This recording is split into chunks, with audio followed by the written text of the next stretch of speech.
You're now listening to the I Got Fired Last Week podcast, where we discuss the challenges and opportunities around being out of work. If you're feeling lost, overwhelmed, uninformed, or simply uninspired, there's something here for you. I'm your host, Sam Iremaran, and along with my guests, we're here to walk on this journey together. Stay tuned. Greetings, everybody. How you doing? Welcome to the I Got Fired Last Week podcast. My name is Samuel Iremaran, and I am your host for today. This is episode 9. Now, listen, I need a drum roll sound. I don't know how to do this stuff. I found a job.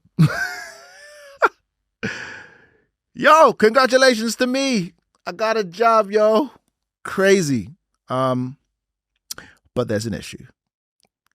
And we're going to discuss it. Because I want you to learn from my story. I want you to learn from my journey. First thing is, there's going to be a question. Hey, you got a job. What is it? How'd you find it?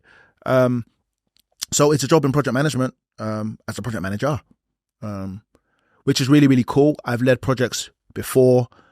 I actually spent more time on the BA side because part of me being pedantic was I may have been leading the project, but I wanted to make sure that the work was good.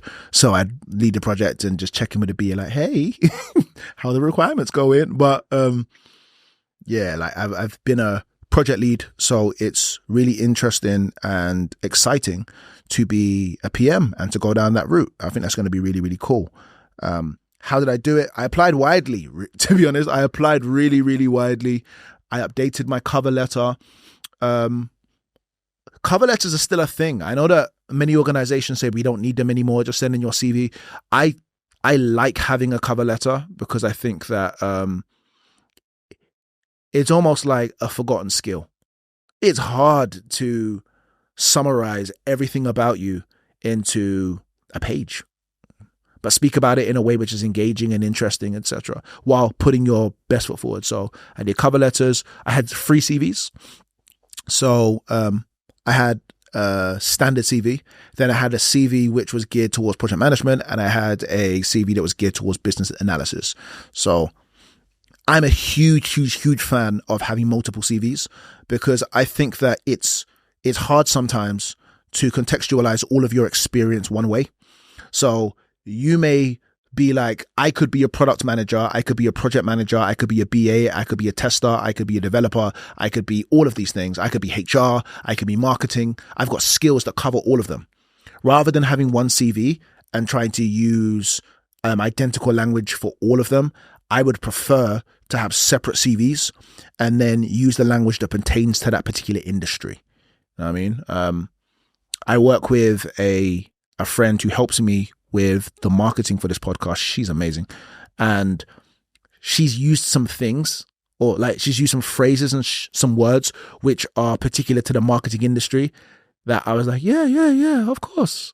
And then I go back and be like, what in the world is she talking about? Then I go back, Google it and be like, oh, so why don't you just say that? Language is everything, right? So, yeah, but I said this in the last episode and I'll say it again here. Be careful, man. Be careful. What I mean, I was anxious applying. So my philosophy around it, wrongly, was I'm just going to apply for 700,000 jobs. I'm going to apply. And listen, I'm going to look you in the camera. I'm going to say this. Be careful of that LinkedIn Easy Apply. Because that LinkedIn Easy Apply will have you believe it in your heart that you're killing the game. And what's really happening is your CV is probably or your application is falling into a pool with another 1,000 people who also clicked on Easy Apply. There's no differentiation between your applications, which means there's nothing that makes you stand out. I shared with one of my mentees. Actually, no, she's not a mentee. I shared with one of my younger friends. She's not a mentee yet. But I said to her, okay, so let's picture who's going to be looking at your CV, right? So enter, I don't want this to be sexist, but I am going to use a woman for this particular example. Please forgive me. If I know there are many men in HR. I know many men in HR, but help me here because I can't. Yeah, help me. Anyway, so here comes Bianca. It's 7 o'clock in the morning. Bianca's alarm goes off. Bah, bah, bah, bah. She lives in central London where she's paying £1,800 for a 2-bed flat with a small garden outside. She's stressed on money, but it's okay because she makes enough. She lives alone. Bianca wakes up. She washes her hair. She's hungry. She wants to make toast. She forgets that it's in there because she's scrolling on Instagram. Pop, thing pops up. She's burnt the toast. Oh my gosh. No. Makes a green smoothie. The blender isn't on properly, so it splashes all over the place. It's just like, oh my gosh, what now? Don't worry. Follow me. This story is going somewhere. Leaves the house. As she's getting to the bus stop, missed the bus. Oh man. And then she realizes, oh no, there's a yellow stain on the top. Has to go back home. Goes back home. Changes her top, comes back out. As she's coming back out, misses another bus. It's just like, it's not her day. Finally gets into the office. Was meant to start at 9. She gets in for 9:15. Her manager got in at 9:14.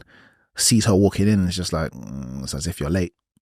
Sits down at her desk and she now is starting her day. So she reads through her diary. She's a time boxer. So it's 9:15. She goes and gets coffee, gets back to her desk. It's 9:30. 9:30, what does she do now?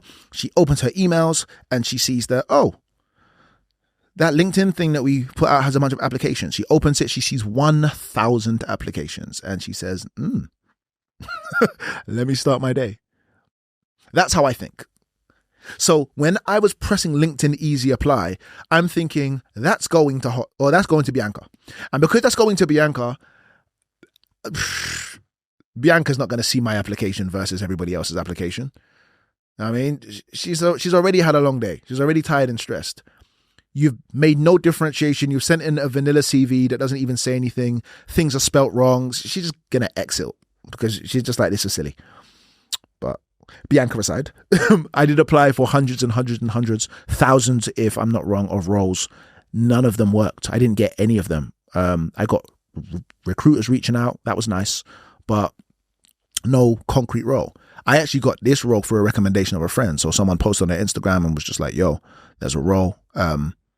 And I reached out to her and I said, can you please pass my CV on, of which he did. I ended up having a conversation with them. And before you know it, I think I was interviewed 3 times. And then, yeah, here we are. They made me an offer.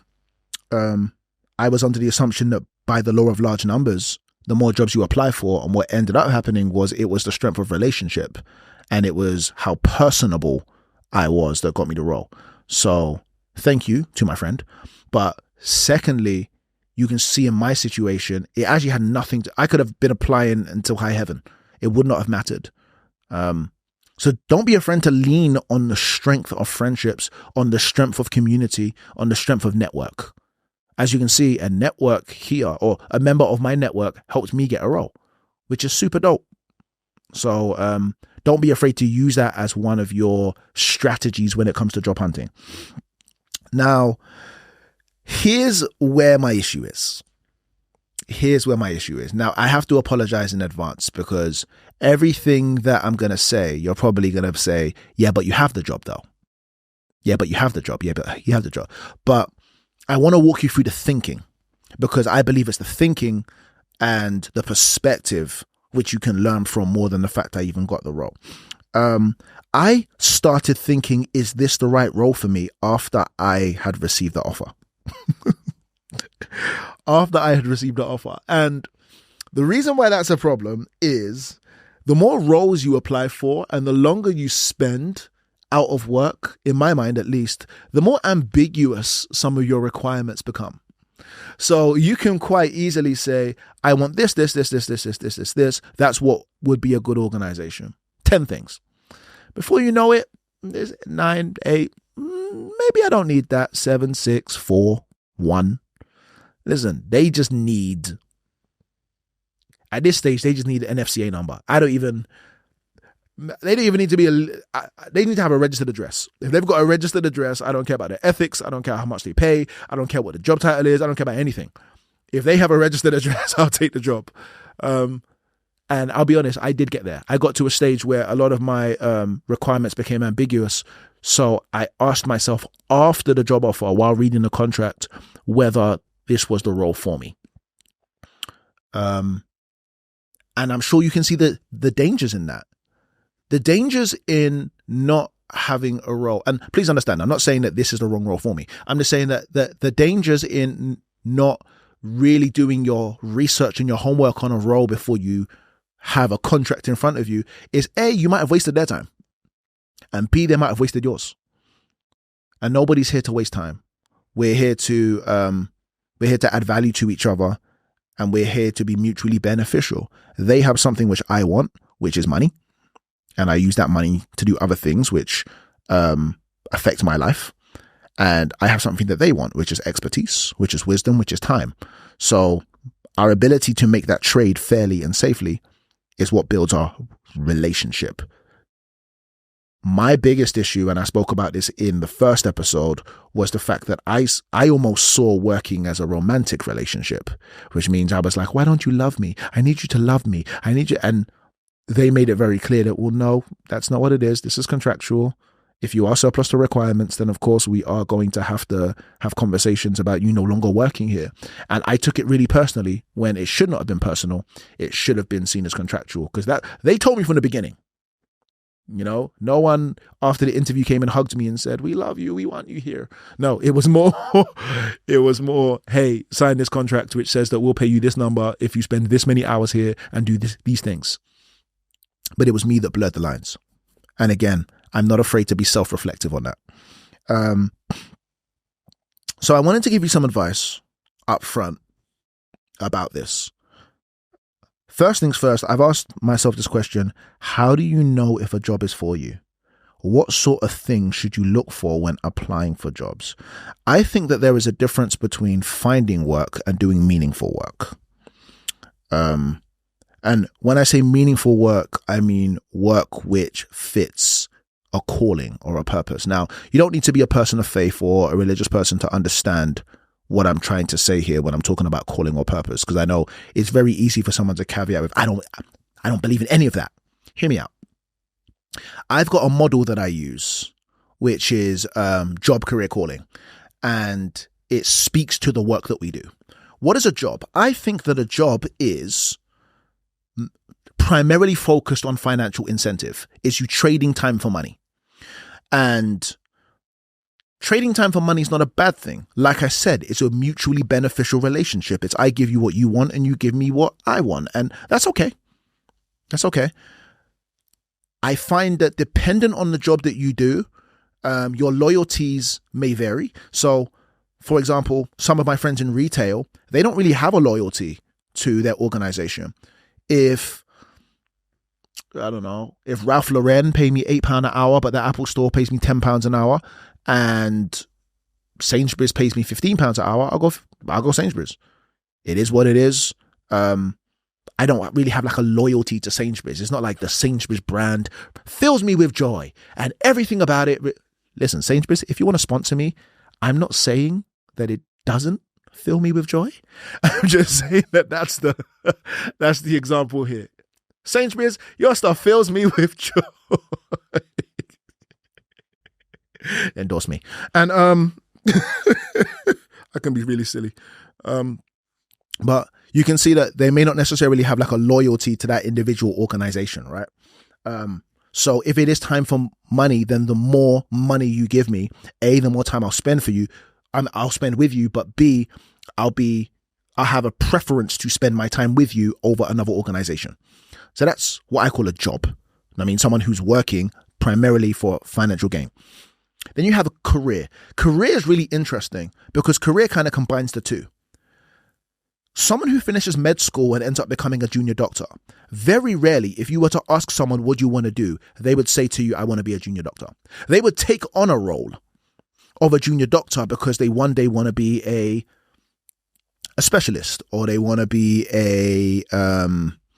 and here comes my absolute lack of knowledge around the medical profession. Dun, dun, dun, dun. They want to become an anesthesiologist. I know that one.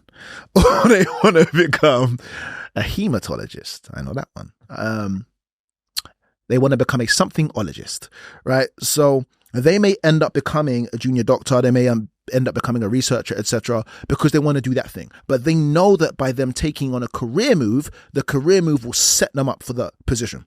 Does that make sense? So they may say, what I really want to be is an area manager of this thing, but I'll take on the store manager because I'm taking it on with the intention of one day becoming the area manager. You know what I mean? So that one's interesting because it is financial incentive to a degree, but it's also more career incentive. It's about the development that they get in that position and the opportunities which are created for them. They think of themselves at the top and they take the role at the bottom, which they know will one day get them to the top. So job, purely time for money. I mean, it's no real loyalty there. Career, it's about taking on a role mainly because of the opportunity that it provides further on. Calling. Now, calling is very different because calling doesn't remove financial incentive, but it minimizes it. There are many people who feel that they are called to be a teacher. Now, unfortunately, if you're listening to this in the UK, you'll know that teachers don't necessarily make a whole lot of money.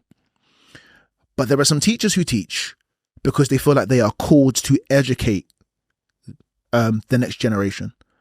Or they feel like there are some cleaners who feel like they are called to make things better or to leave things better than when they came.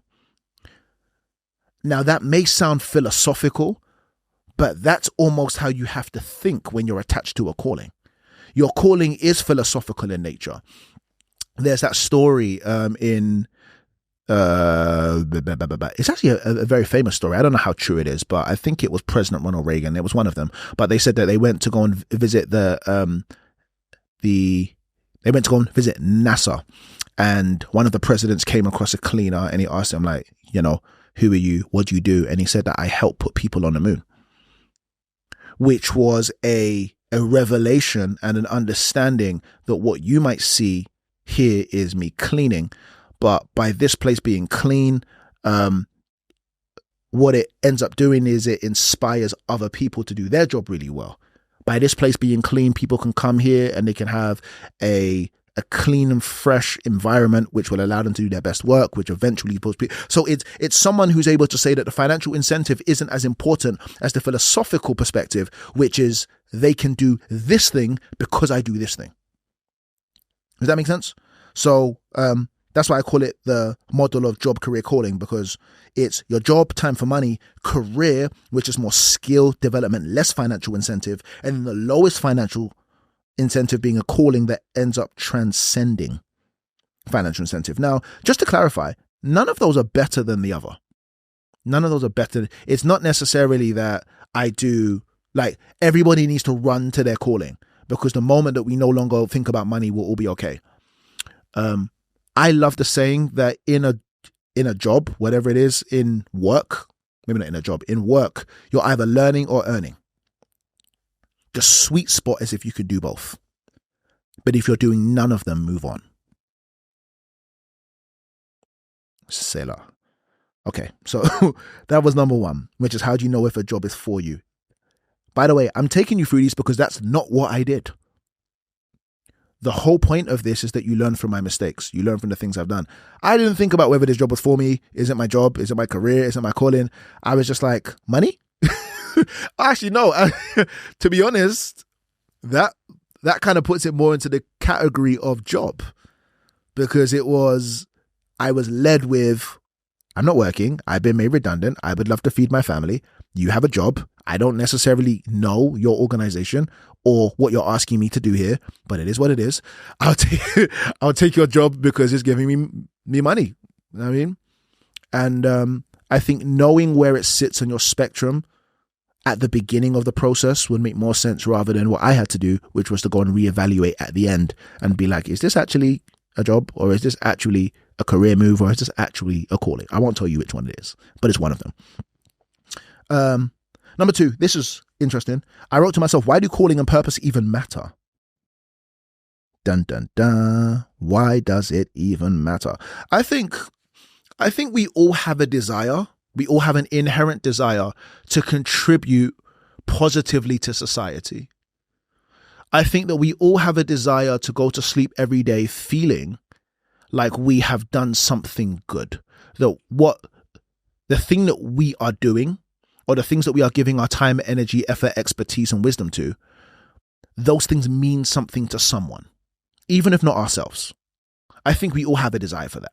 So because of that, why do calling and purpose matter? Because the quicker that you are able to understand the thing that you can do that contributes to the betterment or the benefit of somebody else, in my mind at least, the better it becomes.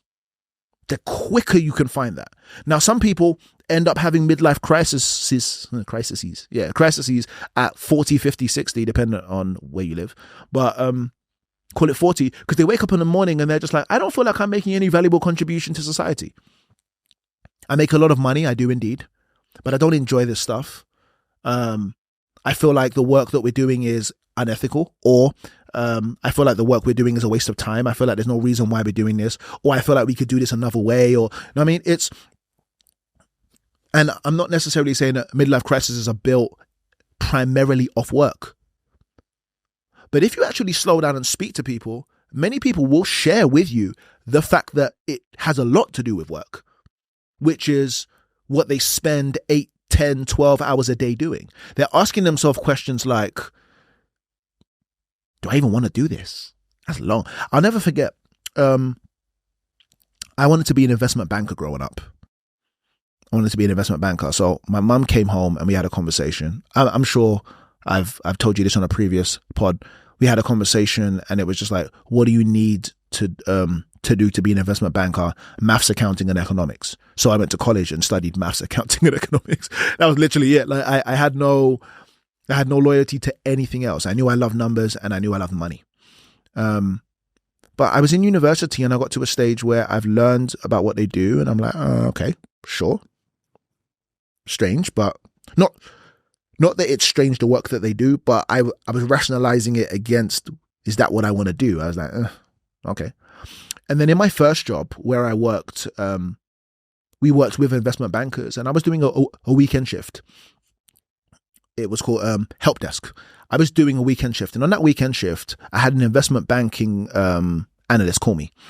He's like, "Hey Sam, how you doing?" I was like, "Oh, hey, you okay?" He's like, "Man, I've got this Excel spreadsheet. I've been working on it for 3 days, and I can't go home until it's completed. Please help me." And the place that I worked, you could embed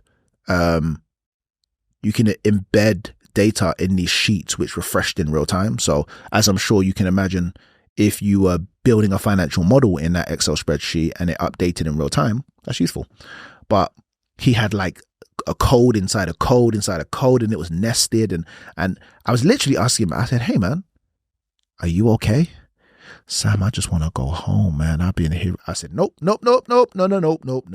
I said, hey, I don't care how much investment bankers make. I will no longer be pursuing investment bank. And what's interesting is I have no issue with investment banking or investment banks or even this one person's experience.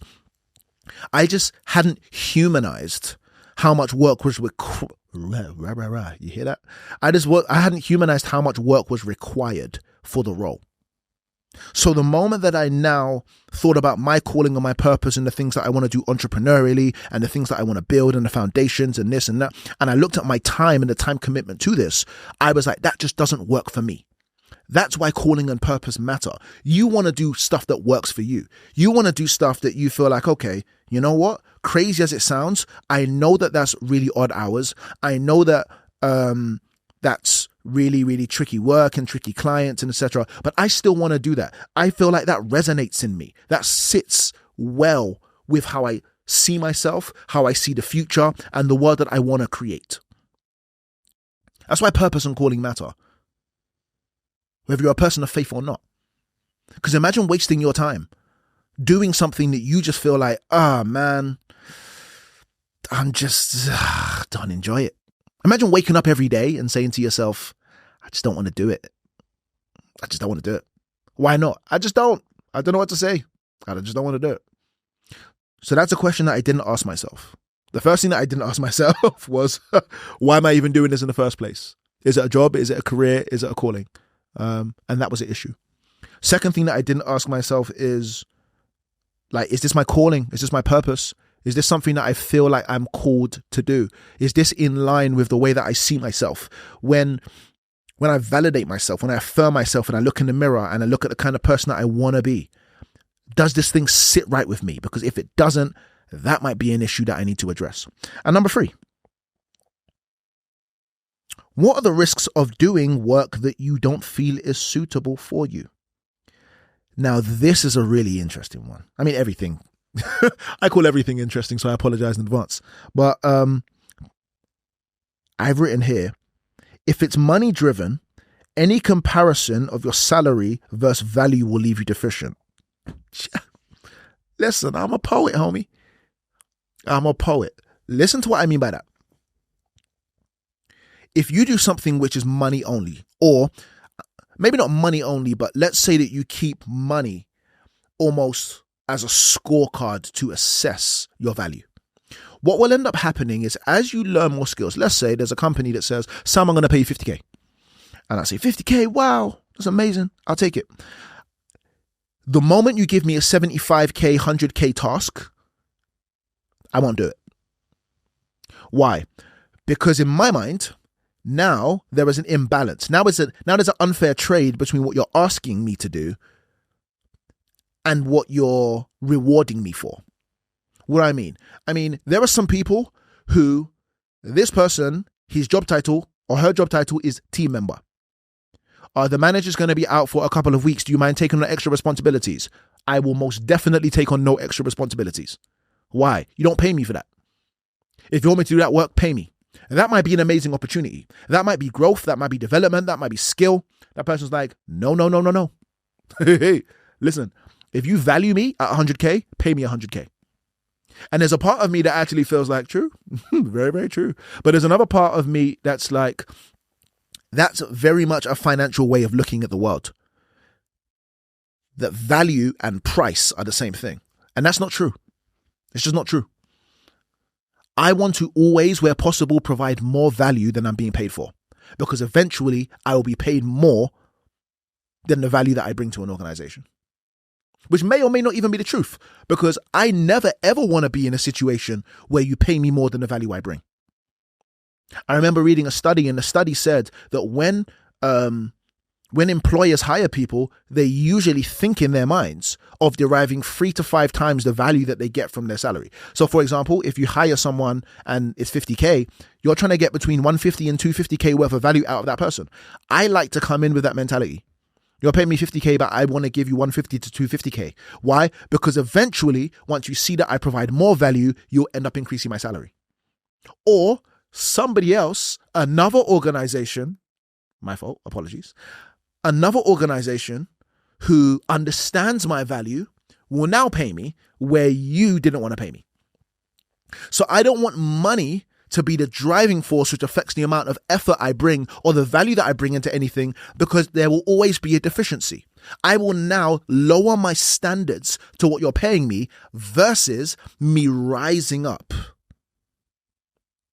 to the value I know I can bring an organization regardless of what you pay me. I want to be the best internally. I want to bring amazing value to an organization, not because they're asking me to do it, but because I'm good. I'm the best at this. I'm just really good, full stop. And I'm not saying that to be arrogant. I'm just saying like that's how I affirm myself. Sam, you're good, bro. Sam, you know what you're doing. You've got this. There's no other project. I'm joking. I do not say things like that. Imagine there's no other project manager like you. No one can run projects the way that you do. That's not what I'm saying. But yeah, I really, really wanted to come on here and firstly say thank you to everybody for their support and for showing love. By the way, this isn't like I got a job, podcast done. I'm not saying that. I'm literally saying that I've got a job. I do. My issue is now the retrospective evaluation as to whether the job is for me. And I'm okay with that. I know that would scare people because they're just like, hold on, you got a job and now you want to figure out whether the job is for you. I know I did it the wrong way around. I'm just saying that's what happened and that's what's happening now. So now I'm walking through a process. The beautiful thing is this. I'm on a probation, just like with many roles. You spend your time, you go through probation, 12 weeks of probation. During that probation, it's an opportunity for them to get to know me and me to get to know them. If this doesn't work, I will walk away. And I know it's a first world problem. Please understand, because they're going to be like, you're telling me you got a job and you might walk away. Yeah, I am telling you that. And I'm not telling you that I would walk away lightly. And I'm not telling you that I would walk away because I'm arrogant and feel like I only took on the job to serve my ego or any of that. I would walk away if I was unsure about the ways that this can serve me and I can serve them. I don't want to be a hindrance to their team. I don't want to be a hindrance to their organization. The money that they pay me for my value. They pay me for my ability to come in and contribute to the strategic objectives that they're trying to hit. I need to be honest with myself and say whether I am the person that can do that. And if I'm not, I need to move out of the way so the right person can come and do that. I think that that's a healthy way to think. You may not agree with me, and I'm perfectly okay with that. I hope you do. Anyway, please understand. I'm not saying that I'm leaving. I'm just saying those are the thoughts that are going through my head. So yeah, word on me. Word on you, everybody, for listening to me. I appreciate you as always. This episode is going to be called I Got a Job, but There Is an Issue. And there is an issue. I'm now going to do the self-reflective work, and hopefully on the other side, we'll see what happens as we serve one another. I appreciate you. Thank you for listening. Thank you for taking your time. And yeah, way more to come on this. Remember, 21 episodes before we even make a dent in it. Peace and blessings to you. See you later.